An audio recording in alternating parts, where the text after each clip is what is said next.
They didn't even respect us to have Tom Brady play for the last 7 minutes of the game. They said, you know what? Just put in the backup quarterback. The Giants ain't going to do anything anyway because we are the dead last in red zone.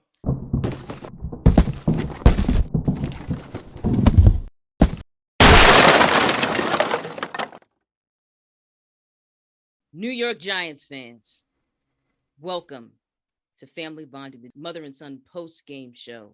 This is the mother, that's the son. We're pissed. Week 11, Giants totally tanked the game. But before we get into all of our belligerent and angry insights, please, if you're never haven't subscribed yet, hit the subscribe button. If you're new to the channel, do it too. Like this video and hit that little bell to get the notification. Let's get going. So before I begin, I would just like to say, I'm going to pull Stephen A. Smith. The mother, I need you to step aside for a second and let the sun go off because I have a couple things on my mind right now. That offensive line is atrocious. I know I'm not that old, but I have at least 2 decades under my belt of watching football. That is the worst offensive line in New York Giants franchise history. I'm done. There is no development. There's no protection. Everybody just gives up. I looked up everybody's Pro Football Focus rankings. PFF for short. The highest ranking on our offensive line is 70.3. The highest ranking. The lowest ranking, 25.9. Our freaking guard. There is no blocking.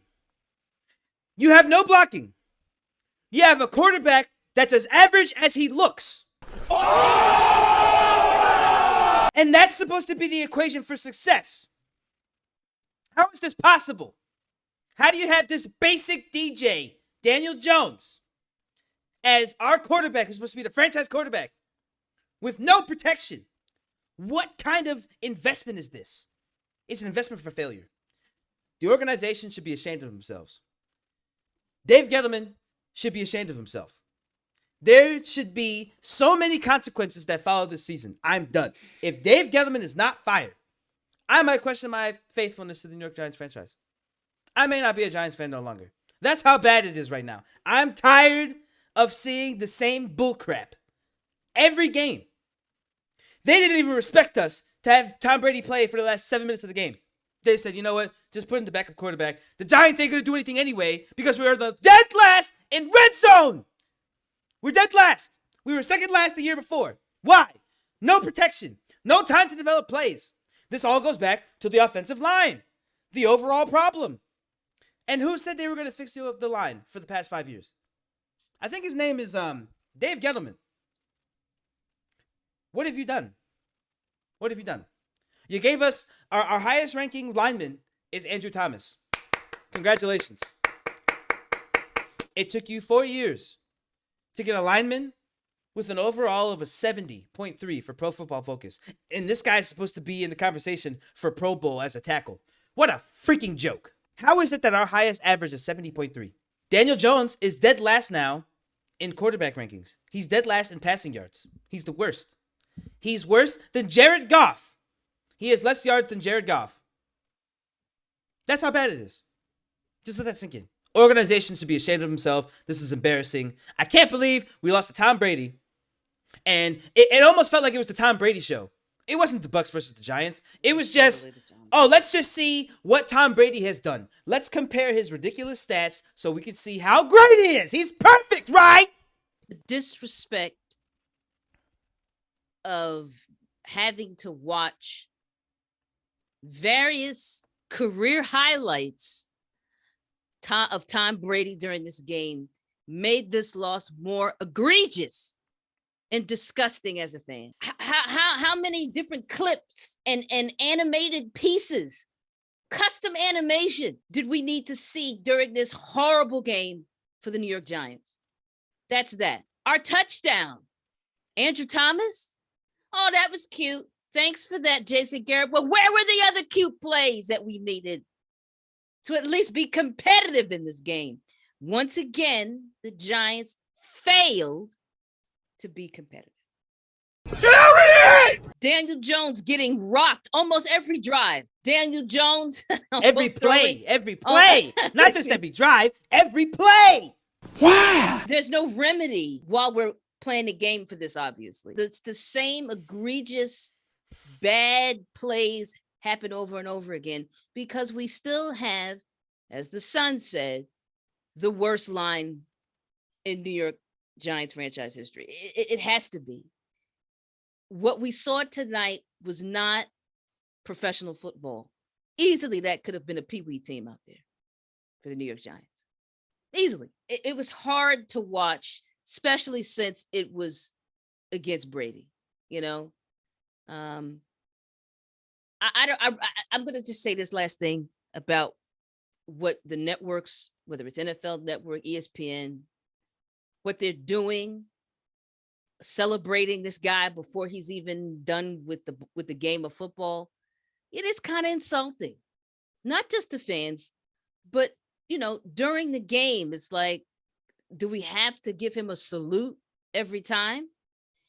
But not taking away from the horrendous game that we had to watch. And there was just it was like they put some oil out. It was time for the Giants to do what they're supposed to do. People were falling, we couldn't tackle anybody. We couldn't tackle, the wide receivers or tight ends. We couldn't get them down. It was just a poor showing. It was just the worst showing in a while. I hope that these guys get raked over the coals this week. And I don't know what else could be done. I don't know, we don't have that many options for switching things up.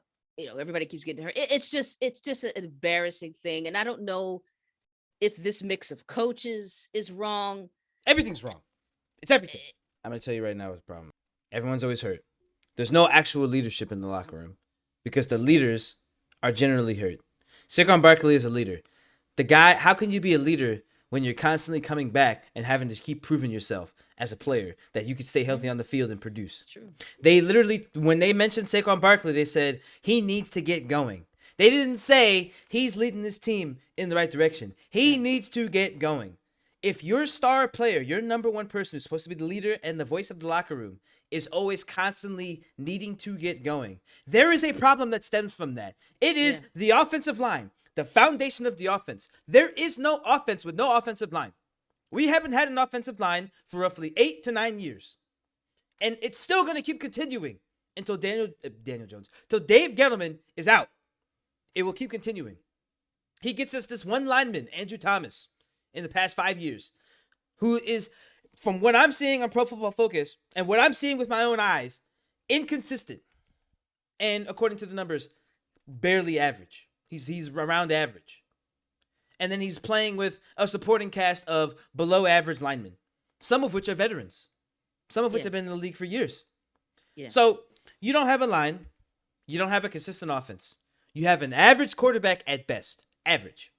He's not good. Daniel Jones is not good. He's definitely average. He's average. But you're playing this average quarterback as a franchise quarterback. That's the problem. And where does that come from? Management, decision-making, coaching. It's not just the team. It is everything. Thank you for watching this very enraging-filled podcast of the Mother and Son postgame show, Family Bonding. If you like what you watch or you agree with us, or you just want to see us be miserable, please make sure you hit that like and subscribe button. It really would help us, and it really helps us with that YouTube algorithm and lets people know that, hey, this is a decent video. You should check it out. We really need those likes and subscribes. So please, make sure you're supporting us. And also make sure you follow our Twitter, our Instagram, everything. We have a whole bunch of socials. Those links will be in the description below. All right, everybody. That's it for now. Take care.